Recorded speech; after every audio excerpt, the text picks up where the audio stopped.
লগ্নকুণ্ডলীতে 9th হাউসে কেতুদেব বসে আছে, যিনি 2nd হাউসের রুলার, এবং ওই একই জাতকের নবম কুণ্ডলীতে 9th হাউসে কেতুদেব বসে আছে, যিনি নবম কুণ্ডলীর 2nd রুলার। এমত অবস্থায়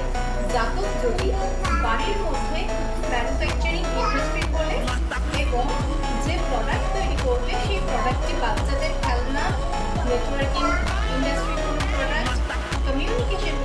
ইঞ্জিনিয়ারিং এর কোনো প্রোডাক্ট বা সোশ্যাল মিডিয়ার কাজে লাগে এমন কোনো প্রোডাক্ট লাইক মোবাইল, চিপ বা ইলেকট্রিক্যাল নেটওয়ার্কের প্রোডাক্ট যদি তৈরি করে, তাহলেও জাতকের ভাগ্যে উন্নতি হবে এবং তার সাথে অর্থ উপার্জনও হবে। এছাড়াও জাতক যদি অকাল্ট সায়েন্স মানে জ্যোতিষ চর্চা করে, সেক্ষেত্রেও তার ভাগ্যে উন্নতি হবে। স্যাটার্ন হার্টে দৃষ্টি এবং মার্কারি 7th হাউসে দৃষ্টি দিচ্ছে, যার ফলে